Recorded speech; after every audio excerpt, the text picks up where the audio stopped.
Lynn Marcus Smith!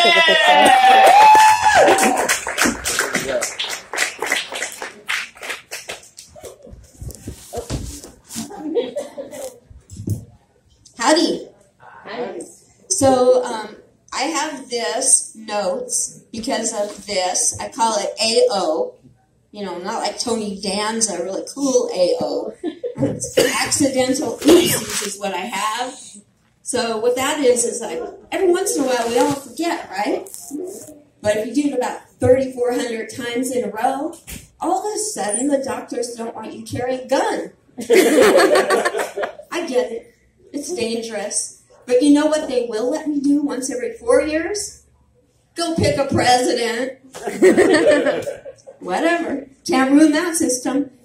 I know that I look like the least likely person in this entire room to be in the Guinness Book of World Records, but I am. Yeah. And you think that's really cool? Not so much. It's just for having an orgy. No, just another accidental oops. I mean, largest caroling group. I got confused. How many of you know who Steve Prefontaine is, the famous runner, University of Oregon? Not Mariota. I know that's big right now, but Steve Prefontaine ran, and he was the fastest, blah, blah, blah. Well, I grew up in the 50s here, and I ran track, and so I think that makes me pre-Prefontaine, don't you? But since I've only been doing comedy 4 years, that makes me post-prior.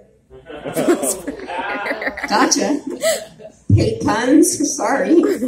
Spoiler alert. Too late. So I just moved to New York and back from New York, and you're probably wondering, what kind of Meshuggah woman is this? I'm still wondering.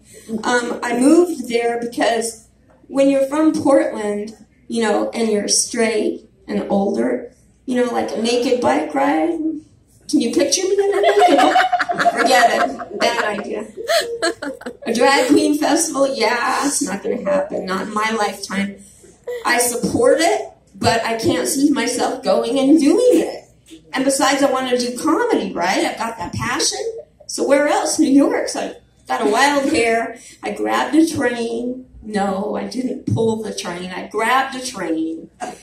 Went to New York, and I saw the Empire State Building, you guys. And I was like, I heard this really good voice in my head. And I was like, oh, that's a good voice in my head. And it was like, you're going to make it, girl. You're going to make it. It was like a Mary Tyler Moore moment for those my age. And then I heard another voice in my head. Oh, I guess I just heard another voice. It was like, get out of the bike lane, you crazy bitch. Welcome to New York. So I jumped sky high and landed in dog doo. Welcome to New York. You know, hashtag Labradoodle-doo, welcome to New York. But while you're there, you got to keep up some kind of image, right? And New York is all about image, and nothing says image better than a $10 barber cut. We know that, right? So off I go, and there was a long line of men waiting, so I asked, like a Portlander, say, do you do women? Yada yada, something about after work. No respect. Where's Dangerfield? So I said, forget about it. I'm hungry. So my waitress at the diner comes over with a wrap, and I don't mean chicken. She had a sport injury, leather and elastic all wrapped on her arm. So as a Portlander, I just said, hey, honey, do you have carpal tunnel? Yada yada, something about we always want fish on another day besides Friday. You get no respect when you're from here in New York. All of a sudden I had issues, right? So I got me a New York therapist, you guys. What a fiasco that was. Instead of helping me find my identity, she started stealing it from me, one symptom at a time. I told her, hey, I've got fears. Oh, I have that. Wait a minute. I've got phobias. I've got visions of phobias and fear. Everything I had, she took.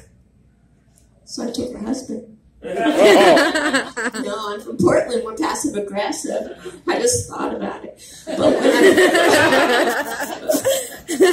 I liked writing that joke. It doesn't go over well in a nursing home. Or with a bad line.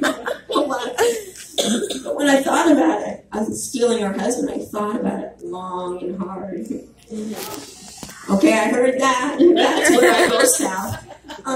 I just wanted to say that up until that last joke, you've been a fine audience. And I really love leaving people wanting more. That's why I don't pay my bills. Thank you. I'm Lynn Marcus.